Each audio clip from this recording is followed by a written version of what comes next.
Hey, what's up? It's Chris, the Drone Geek. And on today's episode of Let's Talk Drones, we're reviewing the Autel EVO Nano Plus by Autel Robotics, a really powerful little drone with a nice little combo package that comes with it. So, let's talk drones.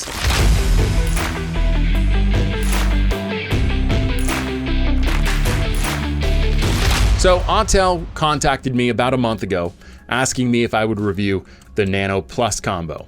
And of course, I love Autel and I love their products, so I was more than excited to review this drone.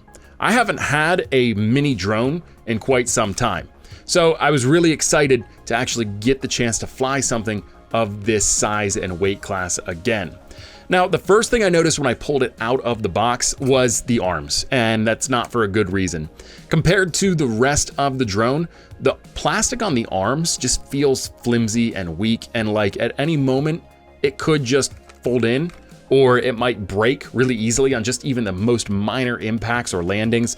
It's hard to explain without allowing you to feel the plastic on the arms, but it feels like they cut maybe some corners in terms of spending or in weight overall, because this is a sub 250 gram drone, and that might have been their opportunity to take off some of the weight on the drone and keep it under 250 grams.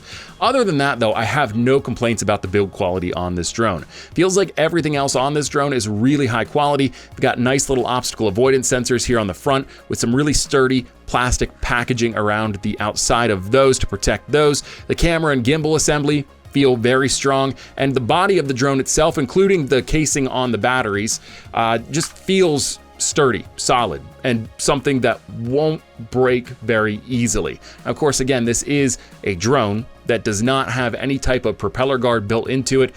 It's a mini drone, a consumer drone, so it can really only handle so much damage anyway, and that goes for all drones really. But this guy definitely is a little bit more on the delicate side compared to bigger drones, but that's to be expected with a smaller drone. Overall though, build quality on this, I'm giving it an 8 out of 10. That brings us to the controller.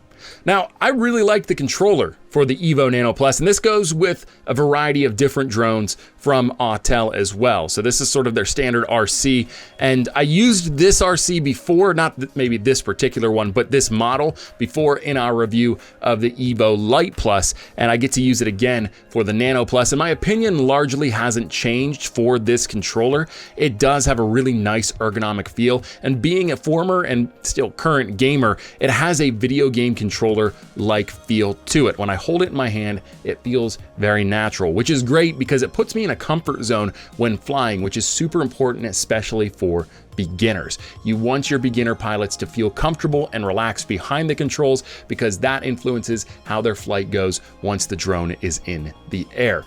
Really solidly built controller too. It's got rubberized grips on the bottom, and it just has a nice weight to it. I feel like, not that I'm encouraging you to do this if you get this, I could drop this on the ground and it would take quite the beating. So it's a very rugged little piece of machinery. The buttons have a nice feel to it.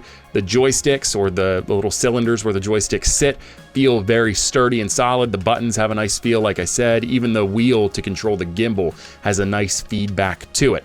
Really solid user interface with the controller, and the build quality of the controller is nice too. My two big complaints on this controller and where this lost points were in the little joystick screws. Screwing these in seems like a nightmare, and I did it pretty easily there, but believe me, when I first got this controller, not so easy. They seem to stick halfway through when you thread them down into the hole, and sometimes it takes a while to turn them in there because it's just not catching the thread the way that it needs to.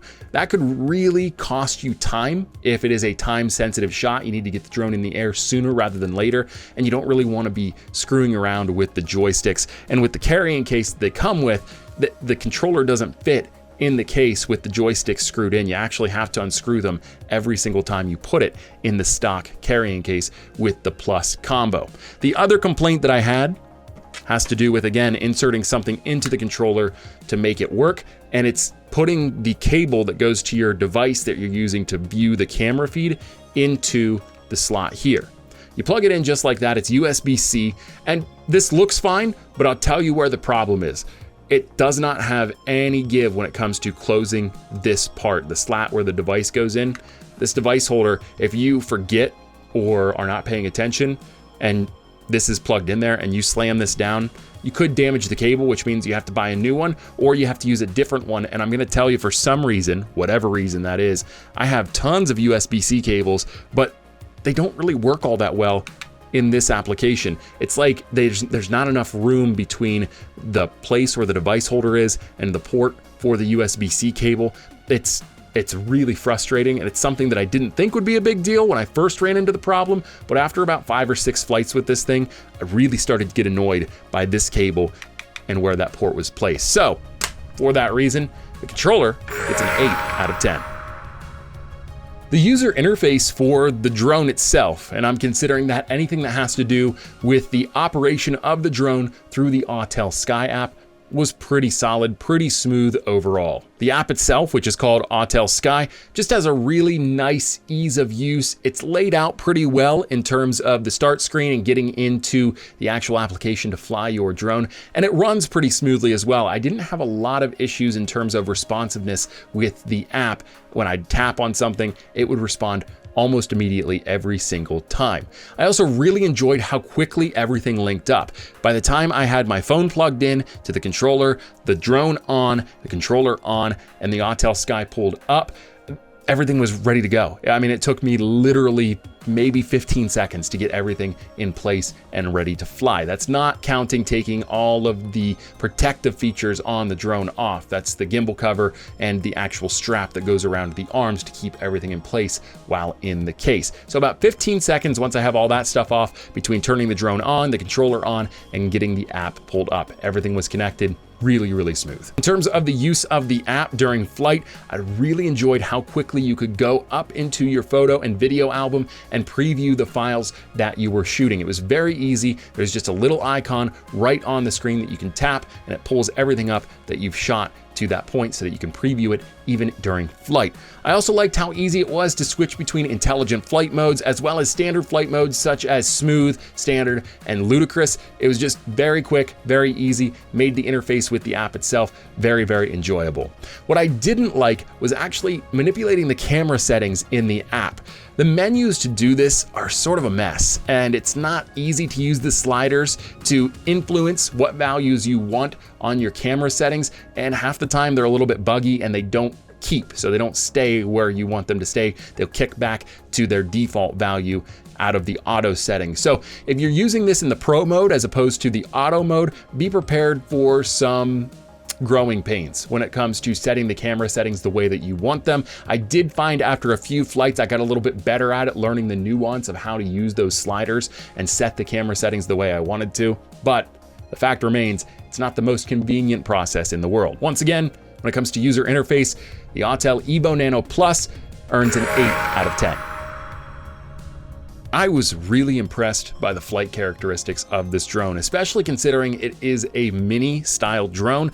It handles spectacularly, and it's a rock solid flight too. I have zero confidence issues when it comes to flying this drone through airspace. I know it's gonna do exactly what I need it to do. It's gonna be able to fight through some pretty adverse wind conditions. Now, I never really got it out in wind over 20 miles an hour because I think once you start to push your luck there, that's a little bit more difficult, but anything up to 20 miles an hour, I had flown this thing in, and I gotta tell you, I was impressed at how it handled it. Now, there were some really strong gusts that kept this from going forward or backward or whatever direction I wanted it to go, so I had a hard time fighting the really strong stuff, but if it was just a consistent breeze between 15 and 20 miles an hour, this handled it with little to no issue, and that was super impressive for me. Where I saw a little bit of a negative with this drone actually has to do with position hold. Now, it does hold position. It is a satellite drone and it uses GPS to hold its position, and it does that fairly well. Where I was concerned with this was actually its ability to hold a tighter space in the airspace. This had a margin of error, I would say roughly between 5 and 10 feet in extreme circumstances. And when you're flying in tight airspace, something that's got a lot of traffic around it or other aircraft in it, you can't really have that big of a margin of error. 5 to 10 feet, that's pretty tough to mitigate, especially when you're flying a little bit further away from the starting point. Overall though, really impressed by the flight characteristics of this drone, so let's give it an 8 out of 10. Now, let's talk about one of the questions that's important to a lot of drone pilots looking to buy a new drone. What's the flight time on this thing? Well, Autel markets the Nano Plus at 28 minutes of flight time. Now, you need to remember, this isn't just Autel, this is every drone manufacturer. They will always tell you the flight time based upon perfect conditions. That means no wind, that means no interference, it means just perfect overall conditions, temperature-wise, everything that goes into the lifespan of a battery while in use. So, that being said, they might say 28 minutes, but don't ever expect to actually get 28 minutes out of your battery. Overall, through 15 to 20 flights, I got about 24 minutes, give or take, depending upon the conditions from the batteries, which is still really impressive. The fact that they were able to be within 4 minutes of their marketed time, that's good. That's a solid flight time overall. And for a mini drone, you can't hate that flight time either. Now, that being said, there are some similar products out on the market that do better in flight time, and I'm not just talking marginally, I'm talking significantly better. I was a little disappointed that there wasn't more battery power brought to this drone. I feel if they were able to create a pro battery that could maybe get 35 minutes of flight time out of it, I'd be super happy with the flight time, even if I had to pay a little bit more for an upgraded battery. I just don't think 28 minutes quite cuts it anymore, especially since the market on that is developing so quickly. Those longer flight times are going to be more and more important as the technology develops. So definitely not super pleased with the battery time on this, but I'm also not going to dock it a ton of points because 24 minutes is still a pretty solid flight time. For that reason, the Autel Nano Plus gets an 8 out of 10 in flight time.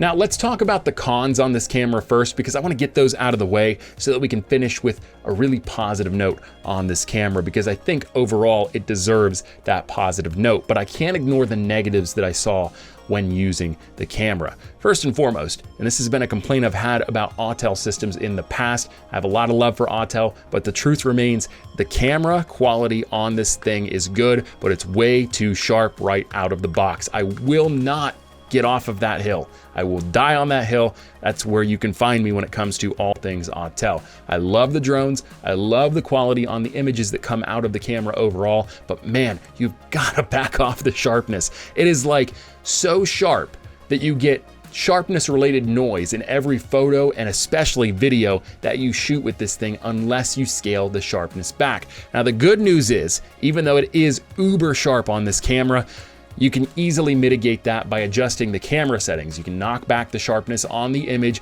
in the Autel Sky app for the drone itself, or if you forget to do that or you don't know how to do that and you just start flying, you can always do it in post-production. Premiere, Resolve, all of the video editors have the ability to knock back some of the sharpness on the video you're working with. But still, stock image quality, the sharpness is just a little bit too much for my liking. Some people prefer it that way, but I think it's too sharp no matter how much you like sharpness on your pictures and videos. Another con that I saw here was a color bleed, which that could just be isolated to this drone. It could be something that's a defect in the drone, or maybe the drone doesn't have updated firmware, although I did update the firmware before I actually flew it, so I don't think that's the problem. But I did have a slight color bleed, especially in the photos that I shot, and it seemed to lean either towards green or magenta. It was one of those two colors, and there was really nothing I could do to fix it. I tried masking some things and just counterbalancing the magenta with some green or the green with some magenta, but it was just too far spread of a problem, and it took a few images that would have otherwise been really well constructed, well exposed images and essentially ruined them. The other thing I saw was a potential dead pixel issue, which would absolutely be unique to this drone, but it's something to note. Maybe this does have a tendency to have pixels die earlier, but there were a few pictures that I took in the city of Lancaster, Pennsylvania, where I had the same spot turn 3 different colors in 3 different photos. It went from green to magenta to white. And I'm not totally sure. I didn't mess with the camera settings all that much through the 3 photos that I took. Might have adjusted the shutter speed, might have adjusted the ISO, but other than that, it really wasn't that much, and the adjustments I did make were minimal, to say the least. And again, I cannot stress this enough. I don't over edit my photos. In fact, some people say I don't edit my photos enough when it comes to color grading. That may be true, but the point is I'm not over sharpening, I'm not over saturating, I'm not over vibrancing these photos. Vibrancing, is that a word? I'm not doing any of that too much to too large of a scale. So there's something going on with the actual processing of the imagery in this drone that's causing those problems. I don't know what it is, but that's just the experience that I had. And it's something you should be paying attention to too if you're considering buying the Autel EVO Nano Plus. Now, I don't want to be all doom and gloom about the camera because overall, other than those issues that I did face with the drone from time to time, I had a great time getting images and videos with this camera. The overall quality is fantastic. 4K, absolutely true to form. Absolutely fantastic performance when it comes to producing images that could be used in a social media profile, images that could be used for a hobbyist or a recreational flyer. And heck, this camera, while I wouldn't make it my main workhorse, could certainly fill in as an emergency backup and do a good enough job that you could present work to clients. I wouldn't say, again, that I do it all the time, but if you were in a pinch, this would absolutely do the job and serve as a very nice professional tool as a backup. The other thing I really want to mention about this is we talked about the sensor size. Not an overly large sensor, but that could be expected on a mini drone. But low light conditions, this thing was a rock star. When I had the camera set at 1600 ISO and a 1/10 shutter speed, it performed absolutely incredibly. In fact, I was sort of blown away when I was editing the photos and videos at how great the low light quality was on this drone. If you want to fly as a hobbyist or as an amateur photographer and use this drone in low light, I don't think you'll have a lot of issues. Again, it's going to take some jigging with the actual settings. You're going to have to make some changes and make sure that they're set appropriately. But if you can find and strike that perfect balance on your camera settings, this thing will perform in low light and it will do it better than you've ever expected. So huge ups in the low light performance department for this camera. It was one of the biggest surprises when reviewing this drone, and it was not to be understated. So considering everything I've been through with this drone in terms of camera performance, I'm gonna give it a 7 out of 10. The last category that I touch on in these reviews is the other/intangibles category. Now, this covers all of the things that aren't major concerns, but I wanted to give some recognition to when it comes to flying this drone. That includes pros and cons. So let's go ahead and start out with the pros, what I liked in terms of intangibles about this drone. First, I gotta mention the intelligent flight modes. Absolutely so much fun. I don't typically fly with intelligent flight modes or automated flight modes. I do all of my work manually, but I couldn't help but find myself go back to the intelligent flight modes on this drone over and over and over again. My favorite intelligent flight mode though has to be flick. Now it's sort of a unique thing, and that's why I think I like it so much, is there's no other drone on the market other than the Autel products that have this particular function in terms of intelligent flight modes, but it's just such a neat shot. And it makes for such a cool image. It's very unique, and that's what I like so much about it, is that there's nothing else really like it on the market. Aside from that, all of the other intelligent flight modes are absolutely fantastic. Again, I had a ton of fun flying with this drone and flying with the intelligent flight modes. It really brought out the inner kid in me, and I found myself laughing sometimes just out of pure enjoyment while using some of these intelligent flight modes and seeing what this drone was capable of. The other thing I really liked about this drone was the panorama images. Now, panoramas are something that are really strong when it comes to drone technology. I mean, you talk about a panorama with a regular camera, and yeah, you get a pretty cool view, especially if you're at a high vantage point. But with a drone, I can get to the highest vantage point and get the coolest and widest perspective that I possibly can. And there was no exception to the rule on that with the Nano Plus. It took awesome panoramas and it actually merged them together in the software itself. Just some quick mentions here too. It's got obstacle avoidance, which is great for beginners. It has an awesome carrying case, which I'm gonna pull up right here, right now. Just a very cool little carrying case, and everything fits really nicely into the bag. Now let's talk about some of the cons. First and foremost has to do with the protective equipment when in storage and transportation. The gimbal cover going onto this camera was a nightmare. I hated every second of it. And that is the one place that I'll be super critical of this drone, is this gimbal cover is absolutely horrendous when it comes to fitting on the camera and snapping into place. The other part of this that I really hated was this guy right here. Now, this definitely wasn't as bad as the gimbal cover, but I put it in the same breath because this thing gave me anxiety. The propellers on this drone have a slight upward curve at the tip to them, and this thing sat right over top of that. So all I could think was, it's gonna ruin the integrity of the propellers the entire time I had it in storage. So really, those things gave me anxiety that I don't really want to touch on anymore. It was a very dark time in the review process. But the last thing I want to talk about, which is a serious complaint and a serious point that you should be aware of, is an issue that I had with the return to home function on this drone. Now, I was over top of water in an area called Pine Creek, and that's north central Pennsylvania, starting to get up into the mountains of north central Pennsylvania. I had it near a bridge, and the bridge was between myself and the drone. However, the drone I had visual line of sight of, it was probably about 100 yards away from me, if that. So it was close. It should have been well within range. Even with that bridge sort of interrupting the signal, we shouldn't have had any issues because it wasn't a solid piece of metal. It was just, it was like a railroad bridge. That's essentially what it was. I lost signal, okay?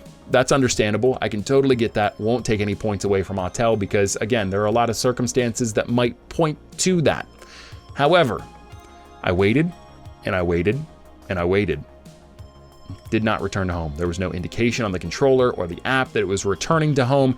And I started to panic then because, again, this drone is on loan to me. I don't own this drone. I was not gifted this drone. I have to send this back to Autel. So I'm thinking, where the hell's this drone at? And all of a sudden, I'm starting to panic. I'm starting to hyperventilate, really, because I was that upset and nervous. So I get in my car and I drive a little bit closer to the point over the creek that the drone was at to see if I could see it and reestablish connection. I get over there and the drone is nowhere to be found. Nowhere. And so I started to really have a hard time. I was starting to get upset. And then, just by a stroke of luck, I reestablished connection for just a half a second. And that was enough for me to use the Find My Drone function on the Autel Sky app to see where the last location recorded. Previous to that, when I checked the Find My Drone function in the app, it said it was over top of the water, which led me to believe it had crashed into the water.